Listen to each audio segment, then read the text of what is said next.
Now, speaking of our Pentagon defense budget and all of that wonderful stuff, this is a really big story that I think has gotten buried in the news cycle. We can put the first tear sheet up for this block. A leaked memo. Here's the headline from The Hill. U.S. general predicts country will be at war with China in 2025. Now, where that news comes from is a leaked memo to troops from a four-star Air Force general, Mike Minihan.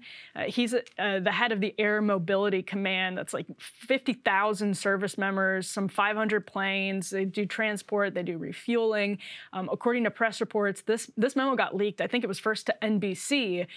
He said that he believes the country will be at war with China by 2025. So that is a four-star Air Force general putting in writing in a memo to everyone under his command that he thinks the U.S. is going to be at war with China by 2025. His reasoning is that because both Taiwan and the U.S. have presidential elections coming up in 2024, the U.S. will be, quote, distractive, and Xi Jinping will have an opportunity to move on Taiwan in the shadow of American attention that's devoted to the presidential election. It's addressed to all of the Air Wing commanders in the AMC and other Air Force operational commanders. Here's the other part. It orders them to report all major efforts to prepare for the China fight to Minihan by February 28th. That's from NBC. Orders them to report all major efforts to prep for the China fight by February 28th. So the word of caution that I would offer there is that there are about 700 four-star generals out there. Yeah. And so think about it. There are 435 members of the House of Representatives, and we would not put stock in the word of every one of those bozos.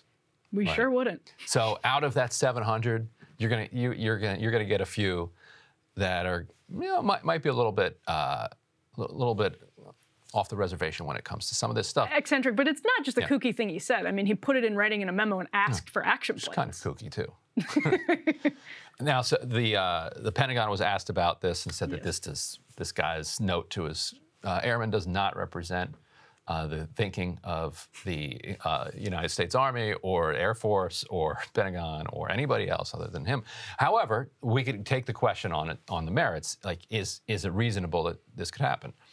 Of course it is. And China is closely watching, I think, how the world responds to Russia's invasion of Ukraine and whether or not they kind of back channel financial systems that they've built up to try to get around United States sanctions, to try to continue to have a robust economy, with sanctions in place. Whether that's enough, they're looking at the capabilities that the West has and whether or not it's going to be enough to kind of, to succeed in an amphibious invasion of Taiwan. The Taiwanese say that they're not worried. Everything's fine. Yeah. What else would they say? In some ways, so it's certainly possible. But the fact that I think the guy's 4 stars give him a little more credibility than maybe his argument deserves. Yeah, although to your point, is it possible? Is it plausible? I think clearly the answer to that question is yes. And one thing I would look at in particular is the semiconductor chips, which we've talked about a lot on the show. And I know Sagar and Crystal have talked about it as well. That's really one of the key issues when it comes to Taiwan, because you said amphibious invasion. So only real way for China to invade Taiwan or for military incursion in Taiwan. Couldn't they slowly send 20,000 people and they all change into their uniforms there? I don't want to give anybody ideas. I was just going to say, what are you doing? But you can travel back and forth, so why would you have to do it in an invasion at gunpoint? I mean, Taiwan might figure that one out. Yeah. If it's wait, what's going on here? Suddenly. But gosh, now it's going to happen. Yeah. Well, if it's peaceful, it's one country anyway, according to our policy. That's right, according to our policy. And again, the semiconductors, we had this big piece of legislation that I would argue is probably way more cronyistic than was appropriate, but it takes by estimates, some 3 to 4 years for that process to really complete itself, for the United States to open semiconductor factories and start manufacturing the stuff that is essential to modern life for the American people and for our military, that's a process. To get these factories up and running takes several years. And that's one of the biggest things that concerns me about the timeline here, because as we're going about that process, as we're trying to reshore the essential sort of critical parts of our supply chain post-COVID, we all learned that with various parts of protective equipment and everything. China knows that, and they know that once we get the capacity to do those things, the calculus shifts a little bit. Right, and relevant to that, the Dutch Prime Minister was here in the middle of January, and while there was a lot of news reporting about this. Biden pressured him to stop exporting these semiconductors, these chips, to China. They're apparently the makers of a certain type of chip that is the only factory that makes it. They're top of the world, essential to the semiconductor supply chains. They have not agreed to that yet.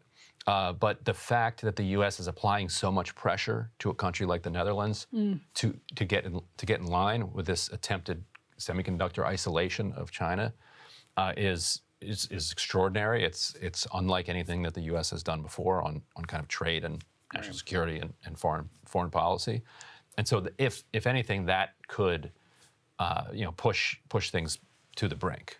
So on that note, speaking of things that, from the Chinese perspective, they're projecting might push them to the brink. This is from a foreign ministry spokeswoman on Monday at a news briefing said, quote, "We urge certain individuals in the U.S. to earnestly abide by the one China principle, and they should, quote, stop doing anything that violates the basic norms in international relations." Now, on its own, that quote might seem very vague in general, but as Fox reports, quote, Mao is responding, that's the spokeswoman, to a question about a report last week that Kevin McCarthy was planning a trip to Taiwan, something he said he would do should he be elected House Speaker, after saying he supported the August trip by Nancy Pelosi. Now, Mao, the spokeswoman, according to Fox, quote, later reaffirmed her government would never promise to give up the use of force to unify Taiwan and China, and said the Chinese government hoped to resolve the situation peacefully. You think McCarthy goes? How long does he last as Speaker? That's entirely fair. I think he goes. Maybe he tries to wait it out, actually. I think if he lasts as Speaker, then he'll probably go. It'll become a new tradition, bipartisan tradition in America, to attempt a world war when you get the gavel. I think this makes it more likely that he goes, if anything, having the spokeswoman for the Chinese Foreign Ministry talk in terms like that, basically dare him to go.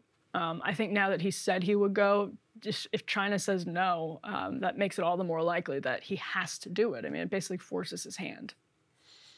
Well, I mean, he's not forced to walk us closer to a nuclear war. No, of course not. From a political perspective, from a purely political perspective. I guess, but I just don't think the public cares that much. They're not, I mean, they don't want a nuclear war, but I mean, I don't think they're following along. I do think with Taiwanese and Chinese and American relations enough to be able to answer basic kind of trivia questions about it, let alone have a firm opinion or even understand why him traveling directly to Taiwan would even be that offensive. And I feel like it's an internal, it's kind of an insider politics thing rather than something that matters more broadly to people. Well, but except for the broad China question, which is really important to Republican voters, that Kevin McCarthy, and again, he's in a really tight spot with his own caucus because there are these divisions within the voter base, or these demands and this atmosphere within the Republican voter base. So if it's tied into this broader China narrative and makes him look weak and makes Republicans look weak against China, again, that's why I think politically it's sort of unfeasible for him to now back away from what he said he would do, because China warned him, oh, don't do it, Kevin. He just